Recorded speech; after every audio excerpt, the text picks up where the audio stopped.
Hi ಎಲ್ಲ ಹೆಂಗಿದ್ದೀರಾ? ನಾನು ಇವತ್ತೊಂದು ಹೊಸ ವಿಡಿಯೋನ ಮಾಡೋಣ ಅನ್ಕೊಂಡೆ ಬೆಳಿಗ್ಗೆಯಿಂದ. ಬಟ್ ಸೀರೀಸ್ ನ ನೋಡ್ತಾ ಇದ್ದೆ. ಆ ಒಂದು ಸೀರೀಸ್ ಇನ್ನು ಕಂಪ್ಲೀಟ್ ಆಗಿಲ್ಲ. ನಾಳೆ ಅದ್ರ ಬಗ್ಗೆ ಮಾತಾಡೋಣ. ಇವಾಗ ಒಂದು ವಿಷಯ ಮಾತಾಡೋಣ. ಹಿಂದಿನ ವರ್ಷ ತುಂಬಾ ಸಿನಿಮಾ ಬಂದ್ವು. 2022ರಲ್ಲಿ ನಮ್ಮ ಸ್ಯಾಂಡಲ್ವುಡ್ ಒಂಥರ ಪೀಕ್ ಅಲ್ಲಿತ್ತು. ಆ ಒಂದು ವರ್ಷದಲ್ಲಿ KGF, ಕಾಂತಾರ, ವಿಕ್ರಾಂತ್ ರೋಣ ಅಂತ ಬ್ಲಾಕ್ ಬಸ್ಟರ್ ಸಿನಿಮಾಗಳು ಬಂದಿದ್ವು. ಮತ್ತೆ 2023ರಲ್ಲಿ ಸ್ವಲ್ಪ ಡೌನ್ ಫಾಲ್ ಹೋಗಿತ್ತು. ಬಟ್ ಲಾಸ್ಟ್ ಅಲ್ಲಿ ಕಾಟೇರ ಬಂದು ಸ್ವಲ್ಪ ಸೇವ್ ಮಾಡ್ತು ನಮ್ಮ ಸ್ಯಾಂಡಲ್ವುಡ್ ನ. ಬಟ್ ಹಿಂದಿನ ವರ್ಷ ಅಂದ್ರೆ 2024ರಲ್ಲಿ ಅಷ್ಟಕ್ಕಷ್ಟೇ ಯಾವ ಕೂಡ ಹೇಳ್ಕೊಳ್ಳೋಂತ ಸಿನಿಮಾ ಬರ್ಲೇ ಇಲ್ಲ. ಬಟ್ 25 ಐತಲ್ಲ, ನಮ್ಗೊಂಥರ ಬೆಸ್ಟ್ ವರ್ಷ. ಅಂದ್ರೆ ಈ ಒಂದು ವರ್ಷದಲ್ಲಿ ನಮ್ಗೆ ಒಳ್ಳೊಳ್ಳೆ ಸಿನಿಮಾಗಳು ಬಂದಿದ್ದಾವೆ. ಸಪೋಸ್ ನಾವು ನೋಡ್ತಾ ಬಂದ್ರೆ ಸೂ ಫ್ರಮ್ ಸೋ ಇದೊಂಥರ ಬ್ಲಾಕ್ ಬಸ್ಟರ್ ಮೂವಿ. ಅದಾದ್ಮೇಲೆ ನೋಡ್ತಾ ಬಂದ್ರೆ ಮಹಾವತಾರ್ ನರಸಿಂಹ.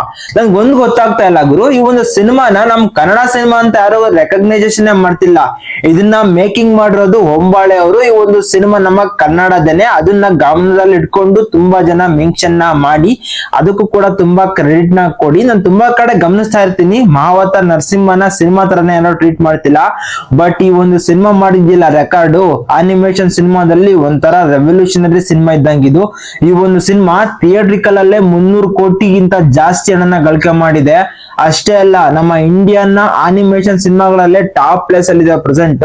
ಒಂಥರ ಬೆಂಚ್ ಮಾರ್ಕ್ ಸಿನಿಮಾಗುರು. ಅಂದ್ರೆ ನಮ್ಮ ಇಂಡಿಯಾದ ಸಿನಿಮಾ ಇಂಡಸ್ಟ್ರಿ ಬಾಹುಬಲಿ ಬಂದಿದ್ದಾದ್ಮೇಲೆ ಯಾವ ತರ ಚೇಂಜ್ ಆಯ್ತೋ ಅದೇ ತರ ಈ ಮಹಾವತಾರ ನರಸಿಂಹ ಬಂದ್ಮೇಲೆ ಅನಿಮೇಷನ್ ಅನ್ನೋ ಒಂದು ಇಂಡಸ್ಟ್ರಿ ತುಂಬಾ ಬದಲಾವಣೆ ಆಗ್ತಾ ಇದೆ. ನಮ್ಮಲ್ಲೂ ಕೂಡ ಒಳ್ಳೊಳ್ಳೆ ಪ್ರಯತ್ನಗಳು ಬರ್ತಿರ್ತವೆ. ಸೊ ಈ ಒಂದು ಸಿನಿಮಾನ ಯಾರು ಮರಿಬೇಡಿ. ಇನ್ನು ಈಗಂತೂ 2026 ಬಂದಿದೆ. ಇದರ ಒಂದು ನೆಕ್ಸ್ಟ್ ಕಂಟಿನ್ಯೂ ಪಾರ್ಟ್ ಅಂದ್ರೆ ಮಹಾವತಾರ್ ಪರಶುರಾಮ. ಈ ಒಂದು ಸಿನಿಮಾ ಇದೇ 2027ಕ್ಕೆ ಬರ್ತಾ ಇದೆ. ನಾನ್ ಮಾತ್ರ ಅದಕ್ಕೆ ವೆಯ್ಟ್ ಮಾಡ್ತಾ ಇದ್ದೀನಿ, ಯಾವ ತರ ಮೇಕಿಂಗ್ ನ ಮಾಡಿರ್ತಾರೇನು ಅಂತ.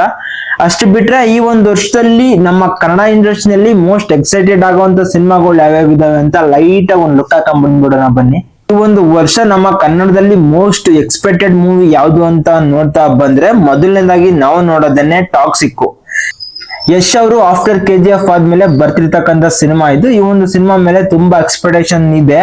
ಸೊ ಅಷ್ಟೇ ಕಾಂಪಿಟೇಷನ್ ಕೂಡ ಈಸಿ ಇಲ್ಲ. ಇದ್ರ ಆಪೋಸಿಟ್ ಆಗಿ ದುರಂಧರ್ ಪಾರ್ಟ್ 2 ಬಂದಿದೆ. ರೀಸೆಂಟ್ ಆಗಿ ಪಾರ್ಟ್ 1 ಬಂದು ಯಾವ ರೇಂಜಿಗೆ ರೆಕಾರ್ಡ್ ನ ಸೃಷ್ಟಿ ಮಾಡಿದೆ ಅಂತ ನಾವೆಲ್ಲ ನೋಡ್ತಲೇ ಇದ್ದೀವಿ. ಅದು ಕೂಡ ಸಿನಿಮಾ ರಿಲೀಸ್ ಆಗಿರೋದು ಸಿಂಗಲ್ ಲ್ಯಾಂಗ್ವೇಜ್ ಅಲ್ಲಿ, ಹಿಂದಿನಲ್ಲಿ. ಬಟ್ ರೆಕಾರ್ಡ್ ಮಾತ್ರ ಸಿಕ್ಕಾಪಟ್ಟೆ ದೊಡ್ಡದಾಗೆ ಮಾಡಿದೆ. ಸಿನಿಮಾದಲ್ಲೂ ಕೂಡ ಕಂಟೆಂಟ್ ಅಷ್ಟೇ ಸ್ಟ್ರಾಂಗ್ ಆಗಿದೆ, ಅದನ್ನ ಮೆಚ್ಕೊಬೇಕು. ಅಷ್ಟೇ ಅಲ್ಲ, ಇದ್ರ ಆಪೋಸಿಟ್ ಆಗಿ ಇನ್ನೊಂದು ಬರ್ತಿರೋ ಸಿನಿಮಾನೇ ಪೆದ್ದಿ. ಈ ಒಂದು ಸಿನಿಮಾ ರಾಮ್ ಚರಣ್ ಅವರ ಮೋಸ್ಟ್ ಎಕ್ಸ್ಪೆಕ್ಟೆಡ್ ಮೂವಿ. ಇದರ ಒಂದು ಸಾಂಗ್ ರೀಸೆಂಟ್ ಆಗಿ ತುಂಬಾ ವೈರಲ್ ಆಯ್ತು. ಹಂಗಾಗಿ ಸಿನಿಮಾ ಮೇಲೆ ತುಂಬಾ ಬಜ್ ಕೂಡ ಕ್ರಿಯೇಟ್ ಆಗಿದೆ. ಇನ್ನು ಪ್ಯಾರಡೈಸ್ ನಾನಿಯವರ ಸಿನಿಮಾ ಮೋಸ್ಟ್ ಪ್ರಾಬಬಲಿ ಒಂದು ಸಿನಿಮಾ ಮುಂದಕ್ಕೆ ಹೋಗ್ಬೋದು, ಬಟ್ ಹೇಳಕ್ಕಾಗಲ್ಲ ಅದೇ ಟೈಮ್ಗೆ ಬರ್ತಾರೇನೋ. ಅಷ್ಟೆಲ್ಲ ರೀಸೆಂಟ್ ಆಗಿ ಸಮುದ್ರದಲ್ಲಿ ತುಂಬಾ ಮೀನುಗಳಿದ್ರು. ನಾನ್ ಗೋಲ್ಡ್ ಫಿಶ್ ಅಂತ ಯಾರು ಅದ್ವಿಶೇಷ್ ಅವರು ತೆಲುಗು ಆಕ್ಟರ್ ಹೇಳಿದ್ರು. ಅಂದ್ರೆ ಅವರ ಒಂದು ಸಿನಿಮಾ ಡಕಾಯ್ತ್ ಅನ್ನೋದು ಕೂಡ ಅದೇ ಟೈಮ್ ಅಲ್ಲಿ ಬರ್ತಾ ಇದೆ. ನೋಡೋಣ ಗೋಲ್ಡ್ ಫಿಶ್ ನ ಬೇರೆ ಫಿಶ್ ಗಳು ನುಂಗಾಗ್ತಾವೋ ಇಲ್ವೋ ಅಂತ. ಬಟ್ ಅವರು ಕೂಡ ಒಳ್ಳೆ ಫಿಲಂ ಮೇಕರು. ಅವರ ಒಂದು ಫಿಲಂ ಮೇಕಿಂಗ್ ಗೆ ನಾನು ತುಂಬಾ ದೊಡ್ಡ ಫ್ಯಾನು, ಅಂದ್ರೆ ಅದ್ವಿಶೇಷ್ ಅವರ ರೈಟಿಂಗ್ ಗೆ. ಸೊ ಅವರ ಒಂದು ಸಿನಿಮಾಗೂ ಕೂಡ ವೇಟ್ ಮಾಡ್ತಾ ಇದ್ದೀನಿ. ಟಾಕ್ಸಿಕ್ ಸಿನಿಮಾ ಇದೆಯಲ್ಲ, ಬರೀ ನಮ್ಮ ಇಂಡಿಯನ್ ಮಾರ್ಕೆಟ್ ನ ಮಾತ್ರ ಟಾರ್ಗೆಟ್ ಮಾಡ್ತಿಲ್ಲ. ಈ ಒಂದು ಸಿನಿಮಾ ಆಲ್ಮೋಸ್ಟ್ ಅಲ್ಲಿ ಗ್ಲೋಬಲ್ ಮಾರ್ಕೆಟ್ ನ ಟಾರ್ಗೆಟ್ ಮಾಡ್ತಿದೆ. ಹೊರಗಡೆನೂ ಕೂಡ ತುಂಬಾ ಪ್ರೊಡಕ್ಷನ್ ಹೌಸ್ಗಳು ಈ ಒಂದು ಸಿನಿಮಾನ ಡಿಸ್ಟ್ರಿಬ್ಯೂಟ್ ಮಾಡ್ತಾ ಇದಾವೆ ಅಂತ ಹೇಳ್ತಾ ಇದ್ರೆ. ನೋಡೋಣ ಹಾಲಿವುಡ್ ಸ್ಕೇಲ್ ಅಲ್ಲಿ ಬರ್ತಿರ್ತಕ್ಕಂಥ ಸಿನಿಮಾ ಹಾಲಿವುಡ್ ಅಲ್ಲಿ ಯಾವ ತರ ರೆಕಗ್ನೈಸೇಷನ್ ತಗೊಳುತ್ತೆ ಅಂತ. ಇದಾಗ್ತಾ ಬಂದ್ರೆ ನೆಕ್ಸ್ಟ್ KD ಧ್ರುವ ಸರ್ಜಾ ಅವರ ಮೋಸ್ಟ್ ಎಕ್ಸ್ಪೆಕ್ಟೆಡ್ ಮೂವಿ. ಯಾವ ಕಾಲಕ್ಕೋ ಬರ್ಬೇಕಾಗಿತ್ತು ಇದು. ಇವ್ರು ಇನ್ನೊಂದು ತಗೊಂಡ್ ಬರೋದ್ರಲ್ಲೇ ಇದಾರೆ, ನಾವು ನೋಡೋದ್ರಲ್ಲೇ ಇದೀವಿ. ಬಟ್ ನನಗೆ ಫ್ರಾಂಕ್ ಆಗಿ ಹೇಳ್ಬೇಕು, ಸಿನಿಮಾ ಮೇಲೆ ಎಕ್ಸ್ಪೆಕ್ಟೇಷನ್ ಇಲ್ಲ. ಬಟ್ ಎಲ್ಲರೂ ಕೂಡ ಇದೊಂಥರ ಬಜ್ ಇದೆ ಅಂತ ಇದಾರೆ. ನೋಡೋಣ ಸಿನಿಮಾ ಬಂದ್ಮೇಲೆ ಯಾವ ತರ ಬಜ್ ಇದೆ ಅಂತ. ಸಾಂಗ್ಸ್ ಮಾತ್ರ ಚೆನ್ನಾಗಿದಾವೆ ಗುರು, ಬಟ್ ನನ್ಗೆ ಯಾಕೋ ಅದ್ರಲ್ಲಿ ಆಕ್ಷನ್ ಸೀನ್ಸ್ ಔಟ್ಡೇಟೆಡ್ ಅನ್ನಿಸ್ತು. ಸೊ ಹಂಗಾಗಿ ಆ ಒಂದು ಸಿನಿಮಾ ಮೇಲೆ ನನ್ಗೆ ಎಕ್ಸ್ಪೆಕ್ಟೇಷನ್ ಇಲ್ಲ. ಅದು ಬಿಟ್ರೆ BRB ಸುದೀಪ್ ಅವರ ಮೋಸ್ಟ್ ಎಕ್ಸ್ಪೆಕ್ಟೆಡ್ ಮೂವಿ. ಈ ಒಂದು ಸಿನಿಮಾ ಮೇಲೆ ನನಗೆ ಮಾತ್ರ ತುಂಬಾ ಎಕ್ಸ್ಪೆಕ್ಟೇಷನ್ ಇದೆ. ನೋಡೋಣ ಡೈರೆಕ್ಟರ್ ಅನೂಪ್ ಭಂಡಾರಿ ಆ ಒಂದು ಎಕ್ಸ್ಪೆಕ್ಟೇಷನ್ಸ್ ರೀಚ್ ಮಾಡ್ತಾರೋ ಇಲ್ವೋ ಅಂತ. ಆಲ್ರೆಡಿ ಅವರು ಫೇಲ್ ಆಗಿದ್ದಾರೆ ವಿಕ್ರಾಂತ್ ರೋಣದಲ್ಲಿ, ಬಟ್ ಇಲ್ಲೇನಾದ್ರೂ ಅಚೀವ್ ಮಾಡ್ತಾರೆ ನಾನು ನೋಡ್ಬೇಕು. ಅಷ್ಟೆಲ್ಲ ಶಿವಣ್ಣ ಮತ್ತೆ ಡಾಲಿ ಧನಂಜಯ ಅವರು ಆಕ್ಟ್ ಮಾಡ್ತಿರೋ ಆಪರೇಷನ್ ಡ್ರೀಮ್ ಥಿಯೇಟರ್ ಈ ಒಂದು ಸಿನಿಮಾ ಮೇಲೆ ತುಂಬಾ ಎಕ್ಸ್ಪೆಕ್ಟೇಷನ್ ಇದೆ. ಅಷ್ಟೇ ಅಲ್ಲ, ಹಲಗಲಿ ನಮ್ಮ ಯಾರ್ದು ಡಾಲಿ ಧನಂಜಯ ಅವರ ಸಿನಿಮಾ, ಅದ್ರ ಮೇಲೂ ಕೂಡ ತುಂಬಾ ಎಕ್ಸ್ಪೆಕ್ಟೇಷನ್ ಇದೆ.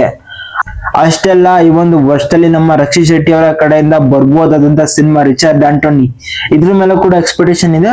ಮೋಸ್ಟ್ ಪ್ರಾಬಬಲಿ ಈ ಒಂದು ಸಿನಿಮಾ ಈ ಒಂದು ವರ್ಷದಲ್ಲಿ ಬರಲ್ಲ.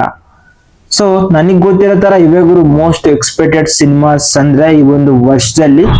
ನೋಡೋಣ ಯಾವ ಸಿನಿಮಾ ಯಾವ ತರ ಅಚೀವ್ ಮಾಡ್ತವೆ ಅಂತ. ನೋಡ್ಬೇಕು ನಮ್ಮ ಮಾರ್ಕೆಟ್ ಇನ್ನು ಎಷ್ಟು ಮೇಲೆ ತಗೊಂಡ್ ಹೋಗ್ತಾರೆ ಅಂತ.